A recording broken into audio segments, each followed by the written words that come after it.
প্রত্যেকটা মানুষের জীবনই পার্সোনাল কিছু থাকে। আর এই পার্সোনাল যে তথ্যগুলো, এই তথ্যগুলো হয়ে থাকে খুবই গুরুত্বপূর্ণ। আর এই বর্তমান আধুনিক যুগে এই পার্সোনাল তথ্যগুলো কিন্তু থাকে আমাদের এই হাতের মোবাইলে। আর কিছু এমন অসাধু লোক আছে যারা ওত পেতে থাকে এই পার্সোনাল ডকুমেন্টগুলো নিয়ে ব্ল্যাকমেল করা এবং বিভিন্ন ব্যাংক অ্যাকাউন্ট থেকে টাকা হাতিয়ে নেওয়া, মানে এই পার্সোনাল ডকুমেন্টগুলো নিয়ে শুধুমাত্র দুর্বলতা খুঁজে। তো সেক্ষেত্রে আজকের ভিডিওতে জানবো আমরা হ্যাকার থেকে কিভাবে আপনার এই হাতের ফোনটাকে রক্ষা করবেন। সেক্ষেত্রে এই তথ্যগুলো অবশ্যই জেনে রাখা ভালো। সেক্ষেত্রে পুরো ভিডিওটা দেখবেন। বিশেষ করে আমাদের হাতের যে এই মোবাইলটা হ্যাকাররা যে হ্যাক করে, সেটা শুধুমাত্র আমাদের টুকটাক ভুলের জন্যই হ্যাক করে। তো বিশেষ করে মূল 5টা বিষয়ের জন্য আমাদের মোবাইলগুলো হ্যাক হয়ে থাকে। তো আজকে এই 5টা বিষয় নিয়ে আলোচনা করব। প্রথমে রয়েছে সবসময় মোবাইলের ডাটা অন রাখা। মোবাইলের ডাটার মাধ্যমে কিন্তু সারা বিশ্বের সাথে কানেক্ট থাকে, মানে আমার মোবাইলের ডাটা অন মানে আমার মোবাইল সারা বিশ্বের সাথে কানেক্ট। সেক্ষেত্রে মোবাইলের ডাটাটা যদি অন থাকে তাহলে হ্যাকাররা কিন্তু খুব সহজে আমাদের মোবাইলগুলো হ্যাক করে ফেলতে পারে।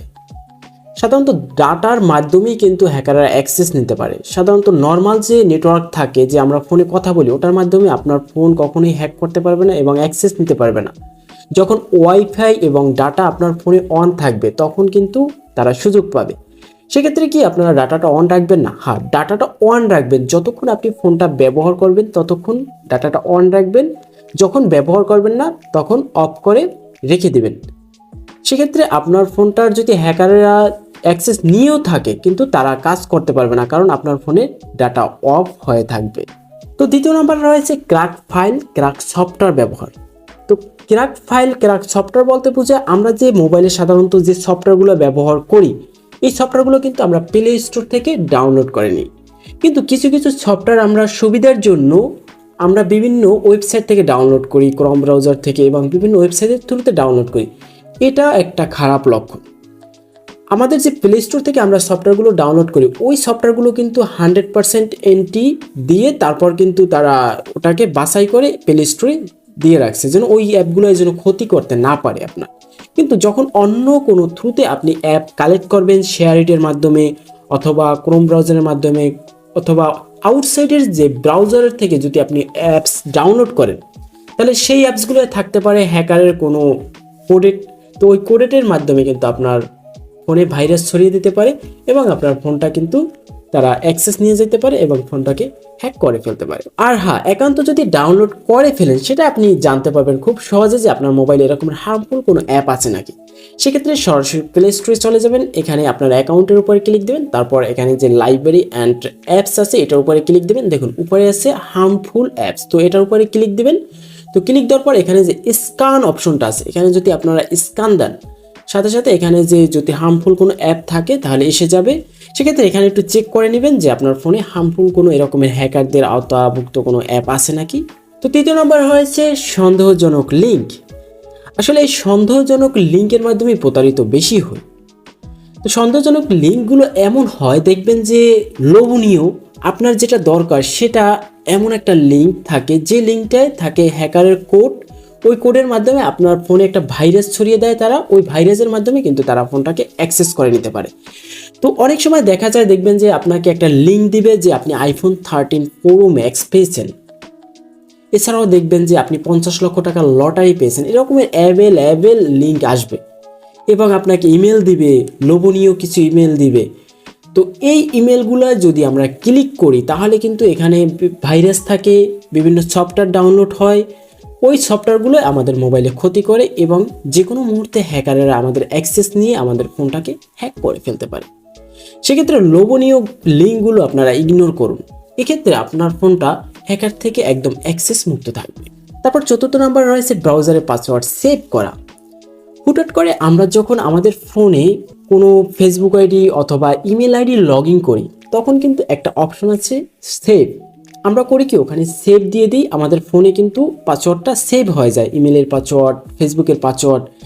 এবং পরের স্টেপে যখন আমরা লগ ইন করতে যাই তখন কিন্তু এক ক্লিকে লগ ইন করি, আর এটা কখনোই করা যাবে না। আপনি আর আগে জানতে হবে আপনি কোন ব্রাউজারে পাসওয়ার্ডটা সেভ করতেছেন। থার্ড পার্টি কোনো ব্রাউজারে আপনি পাসওয়ার্ড সেভ করবেন না। যখন আপনি ওই পাসওয়ার্ডটা সেভ করবেন তখন কিন্তু অবশ্যই আপনার ফোনে সেভ হয়ে থাকবে পাসওয়ার্ড, অথবা ক্রোমের থ্রুতে সেভ হয়ে থাকবে, অথবা গুগল জিমেলে সেভ হয়ে থাকবে। তো সেই সেভ হওয়া পাসওয়ার্ডগুলো যদি হ্যাকাররা অ্যাক্সেস নিয়ে নেয়, তাহলে আপনার ওখানে গিয়ে তারা চেক করবে যে আসলে আপনার ফেসবুকের পাসওয়ার্ড কি, ব্যাঙ্ক অ্যাকাউন্টের পাসওয়ার্ড কি, সব কিছুর পাসওয়ার্ড ওখানে কিন্তু জমা থাকবে সেভ করা। খুব সহজে তারা ওখান থেকে নিয়ে যেতে পারবে।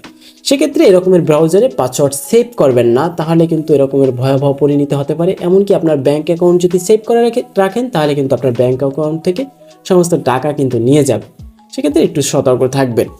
তারপর আমাদের লাস্টে রয়েছে যে কোনো মোবাইলে ফেসবুক, জিমেল লগ ইন করা। তো আমরা করি কি, আমাদের ফোনে হয়তো চার্জ থাকে না, কোনো সমস্যার জন্য আমরা আমাদের হুটহাট করে অন্য একটা ফোন পাই হাতের কাছে, আমরা সেখানে আমাদের জিমেল আইডি অথবা ফেসবুক আইডি লগ ইন করে চেক করি, গেম খেলি। কিন্তু এটা করা যাবে না, কারণ দেখবেন যদি কারো ফোনে একটা পাসওয়ার্ড সেভ করা হয়, সেই ফোনে কিন্তু অন ক্লিকে আবার লগ ইন করা যায়। আর ওই অন ক্লিকে লগ ইন করাটাই হচ্ছে একটা ভয়াবহ পরিণতি, কারণ পরের স্টেপে আপনার কিন্তু ওই আইডিটা তার ফোনে লগ ইন থাকবে এবং সে অন ক্লিকে লগ ইন করে ফেলে আপনার পাসওয়ার্ড চেঞ্জ করে সে কিন্তু আবার আইডিটা নিয়ে যেতে পারে। এছাড়াও থাকতে পারে তার ফোনে হ্যাকারের কোনো সফটওয়্যার, তাহলে আপনার আইডিটাও চলে যাবে, তার আইডিও চলে যাবে।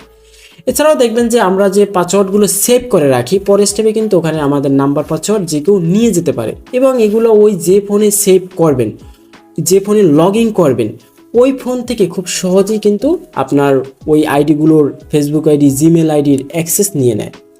এরকমের অ্যাভেলেবেল হয় যে কারো ফেসবুক আইডি হ্যাক হয়ে গেছে, কে হ্যাক করছে জানে না। হ্যাঁ, এরকমের যদি আপনি একাধিক ফোনে লগ ইন করে থাকেন, তাহলে যে কোনো ফোনের মাধ্যমে আপনার আইডিটা হ্যাক হয়ে যেতে পারে। সেক্ষেত্রে এই বিষয়গুলো যদি একটু সতর্ক থাকেন এবং সচেতন হন, তাহলে কিন্তু আপনার ফোনটা হ্যাক হবে না। এবং একটা মূল বিষয় জানবেন যে আপনার ফোনে যদি কোনো থার্ড পার্টি অ্যাপের মাধ্যমে আপনাকে কোনো নজরদারিতে রাখে কোনো হ্যাকার, তুলনামূলকভাবে আপনার ফোনে একটু চার্জ কম থাকবে। এই বিষয়গুলো একটু মাথায় রাখবেন, মাঝে মধ্যে চেক করবেন আপনার ফোনে হার্মফুল কোনো অ্যাপ আছে কিনা। আর এই রকমের চেকের মাধ্যমে এবং সচেতনের মাধ্যমে আপনি হ্যাকার থেকে মুক্ত থাকতে পারবেন। আপনি হ্যাকার থেকে মুক্ত থাকলেই আপনার এই মোবাইলটা নিরাপদ থাকবে এবং আপনি খুব শান্তিতে অনলাইন ব্যবহার করতে পারবেন। কারণ হ্যাকারের যে পর্যায়টা, এটা হয় খুব ভয়াবহ পরিণতি। হয়তো আপনার হুট করে কখন কোন অ্যাক্সেস নিয়ে নেবে সেটা বুঝতে পারবেন না, আপনি নিজেও বুঝতে পারবেন না। সেক্ষেত্রে এই বিষয়গুলো জেনে আপনি নিজে সতর্ক হন এবং ভিডিওটা শেয়ার করে আপনাদের বন্ধু বান্ধবকে সবাইকে সতর্ক হতে বলুন। তো আজকের ভিডিও এই পর্যন্তই। যদি ভিডিওটা ভালো লেগে থাকে তাহলে একটা লাইক দিবেন। তো ভালো থাকবেন, সুস্থ থাকবেন, খোদা হাফেজ।